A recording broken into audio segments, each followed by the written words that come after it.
All right, and our panel is with us. Before I introduce my guests, I will request all of you today to please not speak over each other. We have adequate time. I'm going to come to each and every one of you multiple times today. So my request to every one of you is to not interrupt each other. You will all be given adequate time to speak. We have with us Sanju Verma, National Spokesperson of the BJP. Colonel DPK Pillay, retired, is a defense expert with us. Ghanshyam Tiwari is the National Spokesperson of the Samajwadi Party. Saket Gokhale is National Spokesperson of the TMC. Abdul Basit is the General Secretary and Spokesperson of the RJD.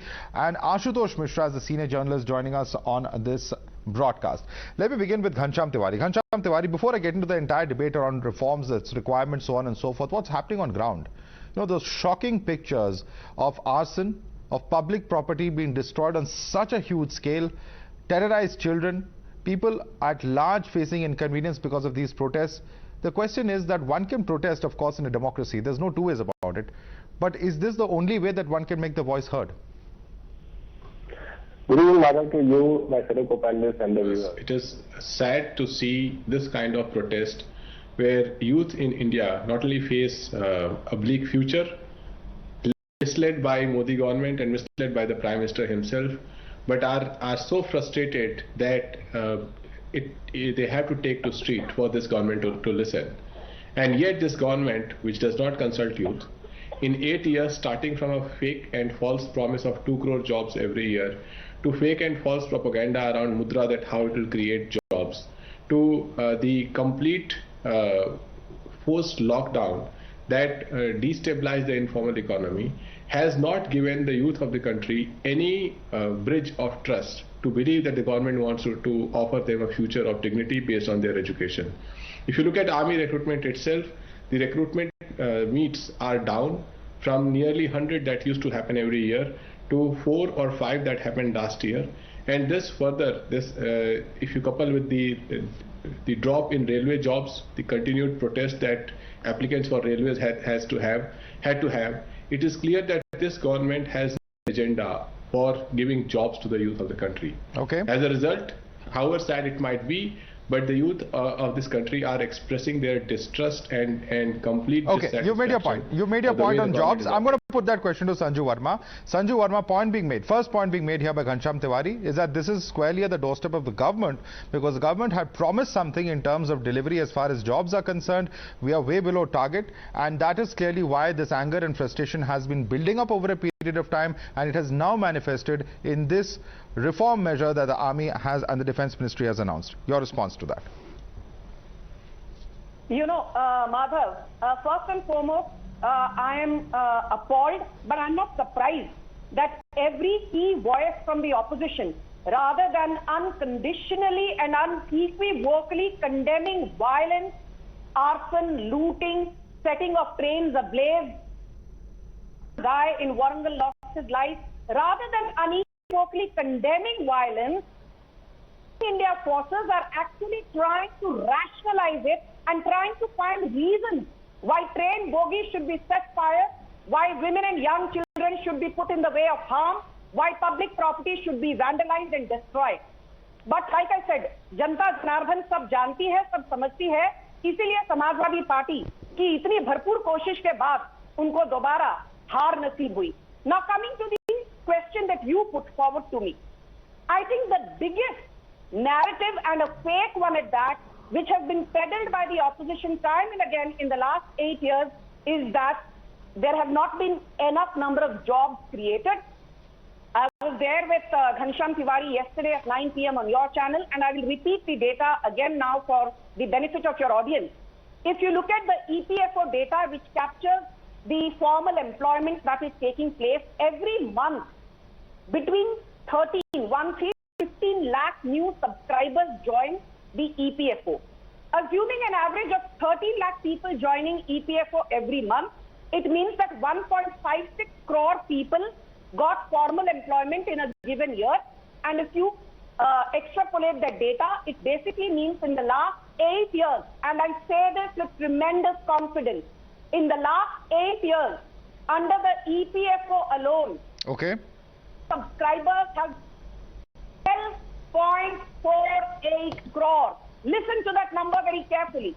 12.48 crore net new subscribers under the EPFO, which means huge amount of formal employment generated. Okay. And I will just take 10 seconds to say, Okay. give you one more relevant data, 10 seconds, Madhav. Quickly make your point. You know, yes, 34.42 crore people. Please go and check this on the Mudra Yojana website. Okay. The government has spoken about Mudra. 34.42 crore people have got Mudra loans to the tune overall of 19 lakh crore. The government has spoken about this. The government has spoken about this. But Sanju Verma, my question is simple. I take your point, and the government has made these announcements in the past as well. It has spoken about this when it comes to employment. But my question is very simple. At the end of the day, this is happening in a state where your government is in power. The JDU and the BJP are in alliance in the state of Bihar, and that is the state that is ironically seeing the maximum amount of unrest on ground. And that leads many to ask the question, because ultimately law and order is at the doorstep of the state government. So this is, I think, a very relevant question in context of the protests that we are seeing unabated in over more than a dozen and a half locations in Bihar. You know, that question is, absolutely right, Madhav. Law and order is a, state subject under the 7th schedule of the Constitution. I'm not going to beat around the bush. I think the Bihar government, I'm sure, will do what needs to be done to ensure that destruction of public property and vandalism that we saw, people engaging in this are not allowed to go scot-free and are brought to book. And I hope at that time the Breaking India forces don't say, "Arey bhai, Bharatiya Janata Party ki jo sarkar hai Bihar mein, look how they are jailing poor youngsters, बिचारे गरीब युवाओं को लेकर jail में भर्ती किया जा रहा है." You know, you cannot have it both ways. You want us to crack the whip, we will crack the whip, but then don't crack wine. Let me pose this question across to RJD. Let me pose this question across to the RJD. RJD के spokesperson है हमारे साथ अब्दुल बसीत जी. अब्दुल बसीत जी, simple सवाल ये है कि protest किया जाना चाहिए, हर प्रोटेस्ट करने का अधिकार होना चाहिए. Let me rephrase that. End of the day, should these protests be violent in the manner that they are, the kind of arson that we are seeing widespread? Your party has openly supported these protests. You put out statements supporting these protests. But shouldn't protests have, a slightly more responsible nature? Look at the huge amount of public property that's going up in flames.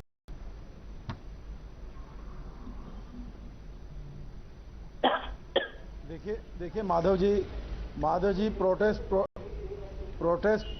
पिछले 8 साल से protest सभी तरह के संगठनों ने protest करने की कोशिश करी, मगर मुझे बता दीजिए आज तक किसी प्रोटेस्ट में बीजेपी के किसी भी सीनियर नेता ने आज तक उसमें आकर कोई काम किया? मेरा ये मानना है कि आरजेडी, मैंने अभी पढ़ा सर, जो आरजेडी का जो स्टैंड है वो देश के नौजवानों, सर मैंने अभी 5 उदाहरण दिए. आरजेडी का स्टैंड, मैंने अभी 5 उदाहरण दिए जहां सरकार ने प्रोटेस्ट के बाद रोल बैक किया है. नौजवान रोड पर आप शायद सुन नहीं रहे थे. माधव आज, हाँ जी, फार्म लोन की बात की, ईपीएफओ की बात की, सारे जो उदाहरण अभी दिए आपने शायद सुने नहीं सर. आरजेडी पूरे देश के नौजवानों के साथ खड़ा है. लालू यादव का एक सिपाही आज नौजवानों के साथ खड़ा है. किसी भी प्रोटेस्ट को, किसी भी तरह के उसको आज तक सेंट्रल गवर्नमेंट ने कोई समर्थन प्राप्त नहीं है, किसी प्रकार की कोई बात नहीं मानी गई. तो आप आगजनी का समर्थन कर रहे हैं सर? हिंदू राष्ट्र बनाना था, हिंदू राष्ट्र तो ये नहीं बना सके, मगर देश को जलाने का काम कर रहे हैं. अब इन्होंने अग्निपथ के नाम पर सर जला कौन रहा है? मैं आपसे एक सवाल ये पूछना चाहता हूं अब्दुल बसीत जी, जो विरोध प्रदर्शन कर रहे हैं, जो प्रोटेस्टर्स हैं, अगर वो सड़क पे उतर के शांतिपूर्ण ढंग से अपने प्रोटेस्ट करें, क्या आग लगाना ही एकलौता तरीका है अपने आवाज को केंद्र सरकार तक पहुंचाने का? क्या और तरीके नहीं है? आग लगाने का काम गवर्नमेंट कर रही है. आग लगाने का काम, अग्निवीर का नाम है राक्षस आया है, अग्निवीर का नाम राक्षस, अग्निवीर नामक राक्षस जो देश में आया है, वो आग लगाने का government. Abdul Basit ji, please let's stick to the facts. I think it's a fair question whether protests should not be peaceful, whether public property should be burnt in front of everyone's eyes like this. All right, quick rebuttal from Sanju Verma, then I move across to other panel. Sanju Verma. You know, Madhav, Hindi में कहावत है, उल्टा चोर कोतवाल को डांटे, चोरी ऊपर से सीना जोरी. और जो आरजेडी के यहाँ प्रवक्ता बैठे हैं, मुझे हास्यास्पद लग रहा है कि जिनकी पार्टी के शीर्ष नेता लालू प्रसाद यादव को लोग चारा चोर कहते हैं, ये आज बैठकर यहाँ पर भारतीय जनता पार्टी को नैतिकता पर भाषण दे रहे हैं. बीजेपी को नैतिकता पर आपसे पाठ नहीं पढ़ना है, ये बात सुन लीजिए. And second most important point, आपकी आरजेडी ने, जो आपकी डायनेस्टी है, तेजस्वी यादव, तेज प्रताप यादव, मीसा भारती, आपकी तो आपस में नहीं बनती और आप बिहार का शासन संभालने का ख्वाब देखते हैं। मुंगेरी लाल के हसीन सपने देखना बंद कीजिए। The BJP government and the JDU in Bihar will crack the whip. I repeat, and the all law right. will Let me bring in Saket Gokhale now. Saket Gokhale. with no ifs or buts whatsoever. Saket Gokhale, as a spokesperson of a responsible political party, I surely hope you're not going to take the line that Mr. Bassett takes. You know, there is protests and there are peaceful protests. This kind of protest, of course, is something that is entirely condemnable. Look at the huge amount of public property that's going up in flames. Look at those pictures of terrorized children. Surely this is something that is avoidable. You may protest government policy, but is this the only way to do so? Look, Madhav, we will have our opinions, and of course violence in any form is condemnable. But the question is, who are you condemning here? I mean, today if this was an organized group or an organization taking out, fine, you condemn them. And these are young people coming out. So essentially, yes, I mean, what is happening is very unfortunate. It is deplorable, it is condemnable. But on one side, you have people rattling off EPFO was data. looted also. I'm sorry, I'm interrupting you, but cash was also looted. 3 lakhs rupees was looted from the Bihar station. It's not just arson. It's all sorts of things that are taking place. You remember this while I am speaking, because you don't seem to remember this while the BJP spokesperson is talking. Do not interrupt me. Let me finish. I'm just adding to the point you're making. You can add it after I'm done talking. You can't interrupt me. Otherwise, I don't want to speak then. Mr. Gokhale, you are making a point. I'm merely adding to it. Please go on. Nobody's taking away your time from you. Please go ahead. Again, you're not meant to complete my sentences. Please do that for the BJP spokesperson. Well, I did ask her questions in case you did not notice, sir. I asked her also tough questions, and I will ask you also tough questions. If you cannot answer tough questions, then please do. You're welcome to. You have every right to decide whether you want to speak or not. But I will ask you tough questions, and I will also ask her tough questions, and every panelist here. Please allow me to moderate the debate and don't set the terms. You forgot to mention that arson was committed. You forgot to mention it. You wanted to add that. What was the question you were asking me? Nothing. So let me finish my point then. No, question I'm asking you is the manner of protest correct? Is this loot of railway stations as a cash correct? Are you justifying this? Are you justifying this on national television? Did you bother to hear what I'm saying? No, you can take your point, but you please calm down and answer the questions that are posed to you. Calm down and answer the questions that are posed to you. There's no need for you to lose your temper here. Calm down. Your job, yaar. We don't need 2 BJP spokespersons here. Learn to do your job. No. It's all right. It's all right. We all know what we are doing over here. Mr. Gokhale, if you want to answer the questions that are posed to you, you're welcome to be part of this debate, as will everybody. Whether it is the BJP spokesperson, the RJD spokesperson, the SP spokesperson, all have answered the questions I've posed to them. If you're willing to do so, sir, you're welcome to participate in this debate. Please don't try to set terms. Do not interrupt me while I speak. Okay? Nobody was, sir, only a question has been asked for you, but make your point anyway. Again, you're interrupting. Make your point. The floor is yours. Again, you're interrupting. The way the protests are being conducted, violence is not the solution. Violence is not how it should be.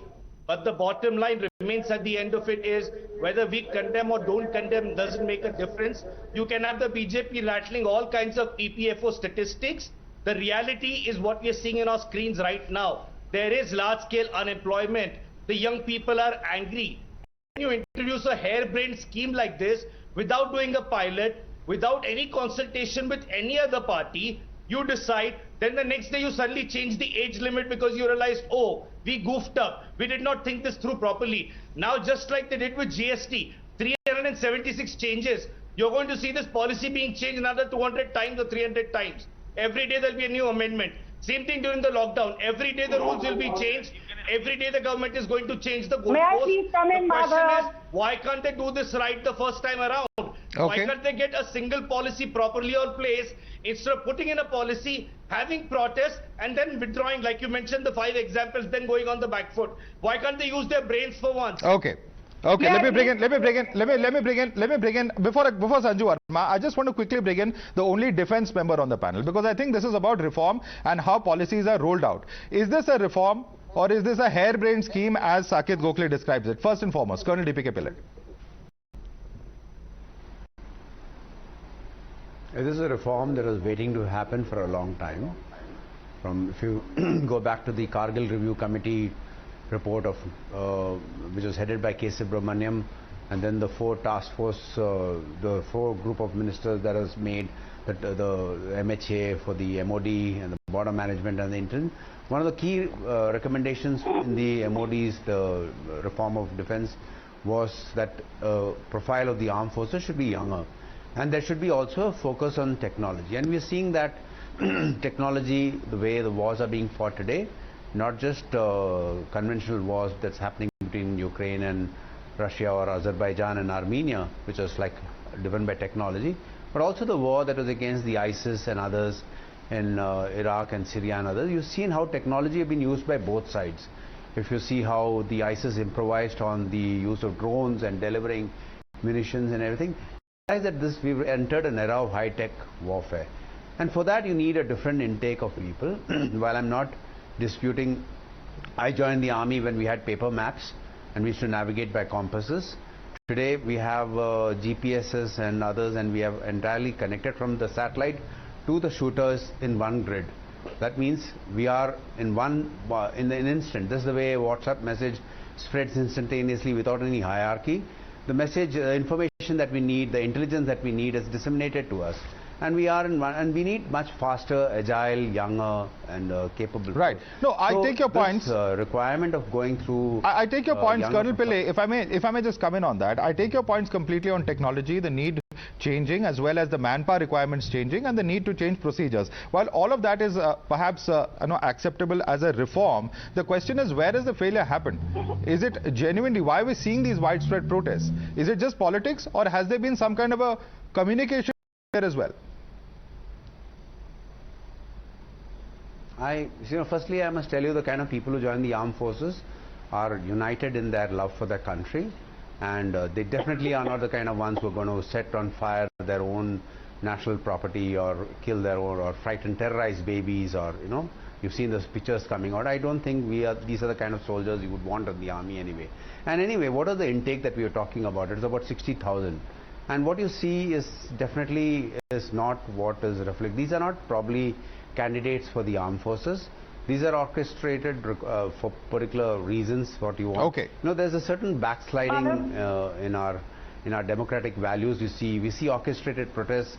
We see a complete intolerance of each other in terms of and the way the international media also plays down our significant achievements. It's something very disheartening.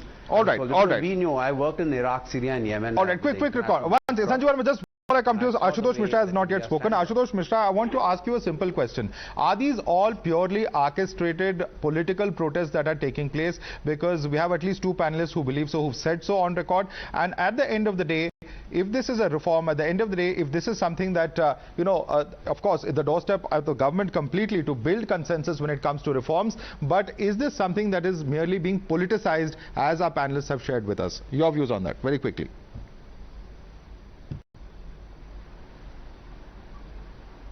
I request you to unmute and then speak, Ashutosh. No, I'm not on mute. Yeah, now we can hear you. Please carry on. Okay. So, all the laws that were rolled back earlier also, and even these protests point to one fact. And that is, Modi ji talks of Man Ki Baat, but he never listens to Jan Manas ke Man Ki Baat. This lack of Man ka connection was exposed during farm laws and the other laws that had to be withdrawn. And it's actually happening here now. What you hear is that only one part or one side of the parties were taken into confidence. And that was the bureaucrats and the ministers. They did not think about what will happen to the youth. There is a saying in Hindi heartland, "Peet pe laat maro, pet pe laat mat maro." And that's exactly what's happening here. The youth is already suffering from high cost of living and lack of employment opportunities. Why do people join government jobs? It's because of the financial security and pension that they provide. Okay. If a MP or MLA can get pension after 5 years, why are these people who will serve the country, who will risk their lives for the country?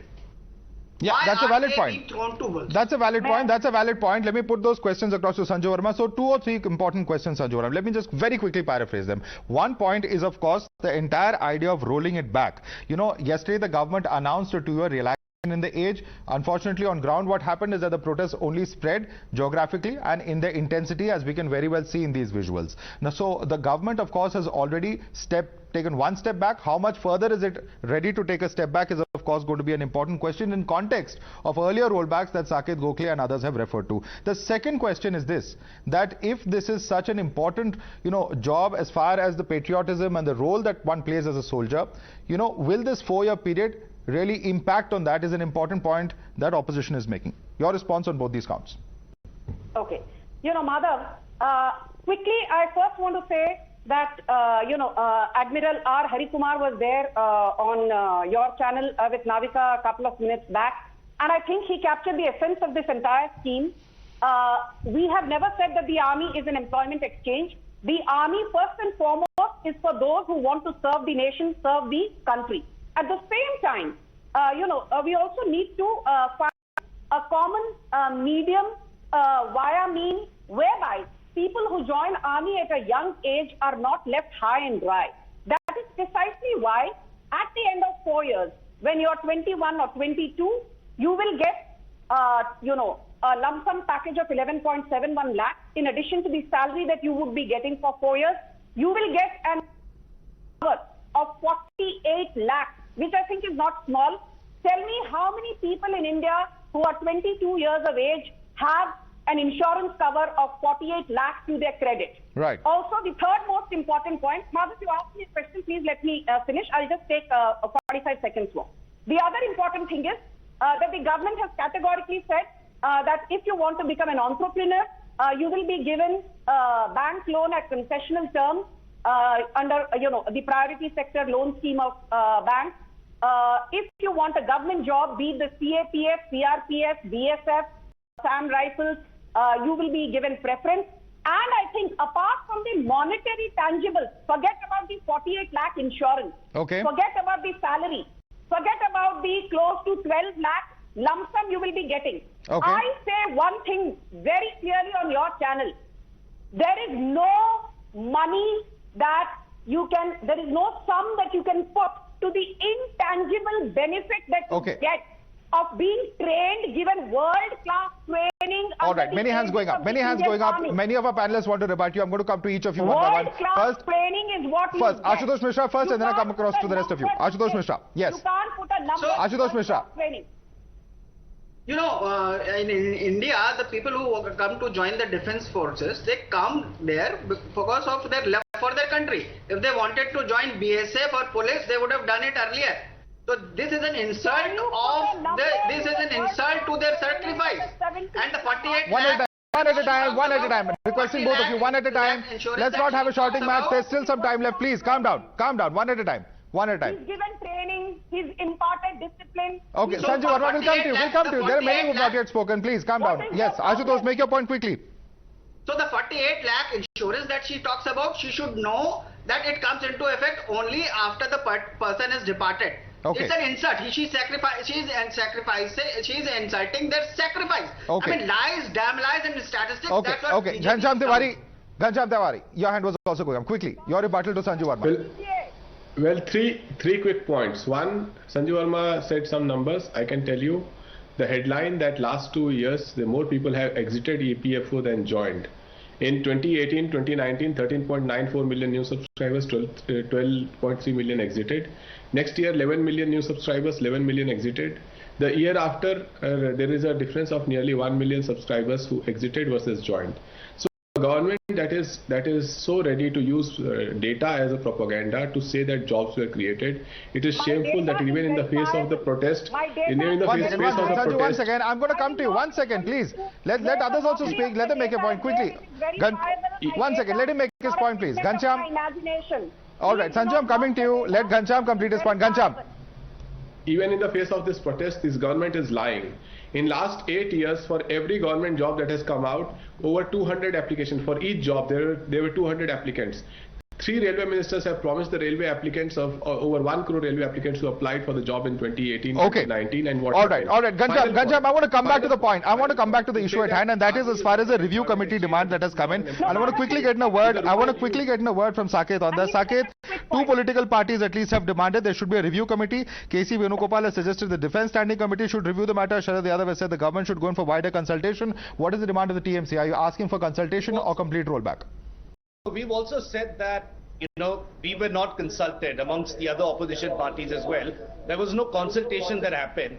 And ideally, the government should really sit down, discuss with the opposition parties, explain. Because look, if this is actually such a great scheme, we would also like to go down to people and convince them about it. But the question is, when we ourselves are not convinced, valid point. When we ourselves think that this is a very harebrained scheme, on what basis can we go to the people and convince? If the government is able to convince the opposition, sit down with us, we will be more than happy to go and talk to young people. I'm going to let Sanju respond to that. Yes, Sanju Verma, 3 questions coming your way. Your response. Saket Gokhale in the last 15 minutes has changed his stance. He made a valid point that the government and the opposition need to sit together and, move forward, which is a welcome suggestion. But Mr. Gokhale, a couple of minutes back, he said this is a hair-brained scheme. So my point is this. Please do not give certificates on how good a scheme is until and unless you know and its nuances. Outraging for the sake of outraging is not expected from a constructive opposition. We all know Tripura civic body polls ke pehle you said we will sweep the Tripura civic body polls out of 334 seats. You got 1 seat. You were shown the door by the people of Tripura. Please learn valuable lessons rather than outraging against every Modi government scheme. Now I will tell you one very important thing. Tell me, has this model worked elsewhere in other developed countries or not? Yes. The US is actually thinking of lowering the mandatory service period from 4 years to 2 years. When a US fresher joins the Marine Corps, all he gets is 3 weeks of training. Okay. But he goes on to become a world-class soldier. Here we are saying we will give you 6 months of world-class training. Okay. And you have on-the-job training as well. This model worked successfully in the US. UK and Germany and France are thinking about it. It has worked wonderfully well in Israel. All right. Why are we having... All right. I have limited time, so I'm going to interrupt now. Abdul Basit was raising his hand repeatedly. I'm going to give him a chance as well to rebut you. Abdul Basit.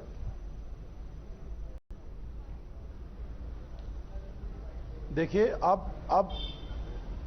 अब पूरी तरीके से पूरी जो भी 2022 में इनका plan था इस देश को हिंदू राष्ट्र बनाने का पूरे फेल हो चुका है सर हिंदू राष्ट्र का इससे क्या लेना देना है अब्दुल बसीत जी प्लीज आज के please this is not got anything to do with Hindu Rashtra this is about the defence forces of the country I beseech you please let us not go down that road today at least for heaven's sake please अब ये for heaven's sake आपको जलाने का काम कर रही है central government sir जला कौन रहा है आपको केंद्र सरकार की पॉलिसीज का विरोध कर सकते हैं लेकिन कौन क्या जला रहा है ये सबको दिख रहा है सर विजुअल्स काफी साफ है quick I am going to close this debate with the only man who is the uniform on the panel, Colonel Pillay. Colonel Pillay, when you hear all of these objections coming in about how the government should have implemented it, what it has done, where the failures are, as a person who requires or has spoken extensively about reform in the army, and of course is your fear that with the rollbacks that have happened in the past and in the wake of these massive agitations, that the government would perhaps end up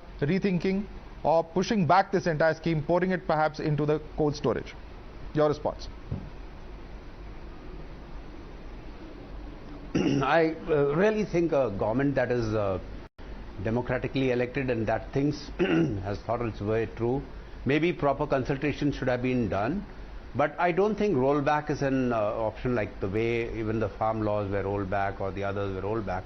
That's not an option that the government should even consider. It's not been set in stone. It's not the 10 commandments that Moses has given and gone away. We can actually tweak the rules and we can change them for better. We've seen the world. We had experiences from the world. We adapted to our country. We find what is wrong with it and we tweak it and we get improved about it. We have certain problems about the money being available, which is taking away a large amount of our salaries and pensions. So what is it? So I think there's nothing that is. I think that it'd be really nice for a soldier to see his country growing stronger. Because a soldier fights. Well, it is the need of the times. Perhaps things could have been handled a little better is a word coming in from the soldier on the panel. But I'll have to thank on that note all of you. We're completely out of time. Sanju Verma, Colonel DPK Pillay, Ghanshyam Tiwari, Saket Gokhale, Abdul Basit as well as Ashutosh Mishra. Thanks so much for joining us this evening on the Newshour Agenda.